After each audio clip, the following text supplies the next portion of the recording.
हाय, मेरा नाम है आशीष और आप देख रहे हैं दी ललन टॉप। एक बार फिर शुरू है हमारा प्रोग्राम जिसका नाम है सोशल लिस्ट। सबसे पहले करते हैं बात आज के शो में क्या है खास।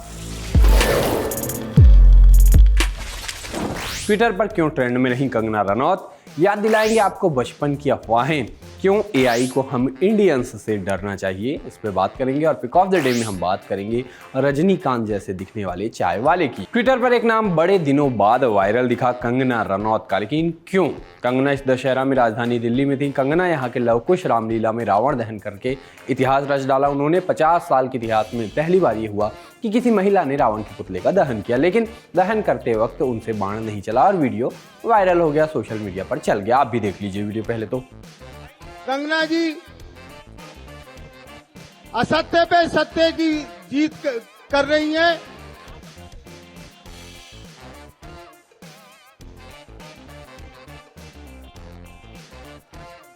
इसके बाद क्या था, लोग कंगना के रील और रियल लाइफ की तुलना करने लग गए। कहा क्या गया कि जैसे किसी ने कहा कि ये देखकर रावण कहेगा कि मार रहे हो या मैं चला जाऊं। एक यूजर ने मजेदार तरीका सुझाया, कहा क्यों ना ऐसा हो कि गोल्ड मेडल जीतने वाले तीरंदाज बाण चलाएं, ये देखने में बड़ा मजा आएगा। दिल्ली में ही कंगना इजराइल की असेंबली भी गई। इस फोटो को इजराइल इन इंडिया के ऑफिशियल अकाउंट से भी डाला गया। इस तस्वीर को देखने के बाद लोग कंगना रनौत की तारीफ करते और उनको बधाइयां देते हुए भी मिले। अगर मैं आपसे कहूं कि क्या आपको पता है कि आप जो सुबह चाय पीते हैं उसे पेट में जाने में ज़्यादा टाइम लगता है, जबकि दिन में चाय पीने से चाय पेट में जल्दी चली जाती है? तो आप इसका यकीन करेंगे? नहीं ना।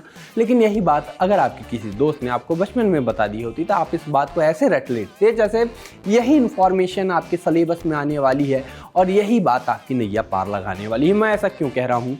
हुआ ये कि मैं रेडिट पे घूम रहा था, घूमते घूमते दिखा एक पोस्ट। उस पोस्ट ने मुझको उठा के नॉस्टैल्जिया में फेंक दिया और मुझे वो चीज़ें याद आ गई जो मुझे पता भी नहीं था कि मुझको याद भी हैं। मुझे थोड़ा ताज्जुब भी हुआ। मुझे ये तो याद नहीं रहता कि मैंने आधे घंटे पहले क्या खाया था। ये सब कैसे याद रहेगा बताइए? सवाल था कि आपको कौन कौन से चाइल्डहुड र्यूमर्स याद हैं। जैसे मुझे याद है कि एक अफवाह थी कि कुरकुरे में प्लास्टिक होता है, या उस वाले कोल्ड ड्रिंक में किसी ने HIV वाला खून मिला दिया था, नाम चलता था ना वो आम वाले कोल्ड ड्रिंक का। इसके रिप्लाई पढ़ के क्या क्या याद आया है चलिए आपको बताते हैं। इसमें जो रह जाएंगे वो आप हमको बता दीजिएगा। किसी ने बताया कि च्युइंगम को पचने में 7 साल लगते हैं। एक ने तो वो वाला याद दिला दिया कि एक बार आजा आजा गाना सुन के भूत पीछे पड़ जाते थे, चुड़ैल पीछे पड़ जाती थी। एक रिप्लाई आया कि मेरे शहर में 3 बिना बालों की औरतें बच्चों को किडनैप कर रही थी, मुझे महीनों तक बाहर जाने में डर लगता था। वो सब चला करता था ना। किसी ने वर्ल्ड कप वाली अफवाह याद दिलाई कि रिकी पॉन्टिंग के बैट में स्प्रिंग लगी थी। हमारे टाइम पे ये भी चलता था कि गिलक्रिस्ट के उसमें दस्ताने में वो चुंबक चिंबक पता नहीं क्या लगा था। ये सब तो हम सब मान ही बैठे थे। अब अगर कोई कहे कि बाबर आजम के बैट में स्प्रिंग लगी है तो कोई माने ही ना। क्यों? वो तो आपको पता ही होगा। एक ने बताया कि अगर आप रात में सीटी बजाएंगे तो सांप आ जाएंगे। एक यूजर ने दुखती नस पे हाथ रख दिया, ऐसी अफवाह बता दी जिसके चक्कर में हम लोग आज तक फंसे हैं। लिखा 10th पास कर लो, मजे हैं, बड़े होकर करना जो करना हो अभी मत करो। वैसे मैं ये सोच रहा था कि इसमें किसी ने वो वाली कहानी क्यों नहीं लिखी कि IIT गुवाहाटी में एक लड़का था रोहन राठौर नाम का, जिसको टर्मिनल कैंसर था। मरने के पहले उसने एम्प्टीनेस गाना गाया, तूने मेरे जाना कभी नहीं जाना, इश्क मेरा दर्द मेरा। उसके मरने के बाद उसकी एक्स गर्लफ्रेंड ने वो गाना सुनकर उसका जवाब गाया और वो भी मर गई। सुनी थी ना आपने ये अफवाह? कल रात मुझे सपना आया, सपने में आए 3 लोग, वो मेरा पीछा कर रहे थे, पता नहीं क्यों। जब मैं दौड़ दौड़ के थक गया तो मैं रुक गया और उनसे पूछा मेरे पीछे क्यों पड़े हो, क्या नाम है तुम्हारा? वो इंसान बोला भूपेंद्र जोगी। ऐसा क्यों हुआ? शायद इसलिए कि जब भी मैं इंस्टाग्राम खोलता हूँ मुझको बस यही चेहरा दिखाई देता है। मेरी हालत स्पाइडरमैन के उस डायलॉग जैसी हो गई है कि everywhere I go I see his face, iron man का। ऐसा हाल केवल मेरा नहीं है, सबका ही है। इसका इतना क्रेज है कि इन दिनों किसी ने US में गूगल मैप पर भूपेंद्र जोगी की लोकेशन ही बना डाली, मतलब वहाँ की एक जगह पे लोकेशन ही बना डाली। कल दशहरा था, छुट्टी थी। छुट्टी वाले दिन ही ऐसे ऐसे काम करने की सूझती है जो ज़्यादा जरूरी नहीं रहता। लगता है कि क्या क्या न निपटा लिया जाए, लेकिन दिक्कत यही रहती है कि बाकी चीज़ें बंद रहती है। अब आपको बैंक अकाउंट में पेंडिंग नॉमिनी या पासबुक अपडेट कराना हो, ऐसा दिन परफेक्ट रहता है, लेकिन अब कैसे पता किया जाए कि बैंक खुलेगा या नहीं खुलेगा? एक फुल प्रूफ तरीका बताया गया है। आपको कुछ नहीं करना है, जाना है ट्विटर पर और सर्च करना है विजय माल्या का नाम। विजय माल्या के बारे में आपको बताने की जरूरत है नहीं। ट्रिक ये है कि विजय माल्या के ट्विटर अकाउंट में उस त्यौहार की बधाई लोगों को दी गई होगी तो उस दिन पक्का बैंक बंद होगा। कुल मिला के बैंक और विजय माल्या का रिश्ता सिर्फ एक तरफा नहीं है, ट्विटर ने ये प्रूव कर दिया।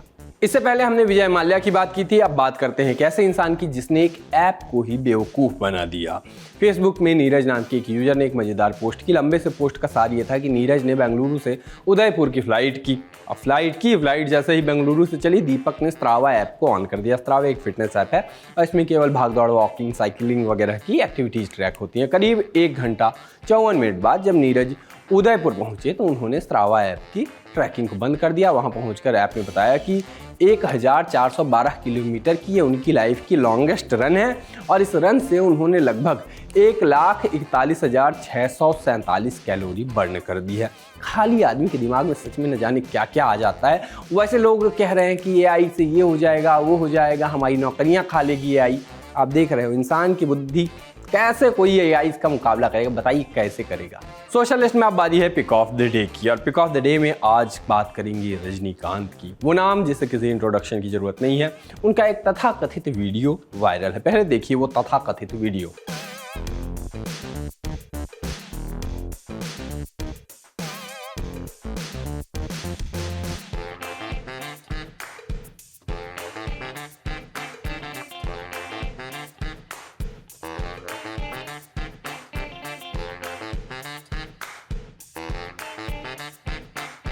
सुपरस्टार को एकदम सिंपल देखकर लोग रजनी अन्ना की बहुत तारीफ कर रहे थे। लोगों ने ट्वीट करके रजनीकांत की तारीफ में ट्वीट की नदियां, तारीफों की नदियां बहा दी। लेकिन जब मामला थोड़ा और वायरल हुआ तो लोगों ने पड़ताल की और पता ये चला कि ये सुपरस्टार नहीं है बल्कि उनके जैसे दिखने वाले कोई व्यक्ति हैं। तो कौन है ये रजनी की तरह दिखने वाले इंसान? इनका नाम है सुधाकर प्रभु। मलयाली फिल्मों के डायरेक्टर नादिर शाह ने फेसबुक में इनके साथ 2 तस्वीरें अपलोड की और बताया कि रजनीकांत के हमशक्ल की चाय की दुकान है। रजनीकांत का जलवा इतना है कि उनके जैसे दिखने वाला इंसान भी पूरा इंटरनेट हिला सकता है। बाकी आज के सोशल लिस्ट में इतना ही। कल फिर होगी मुलाकात, तब तक के लिए हम चले टाटा।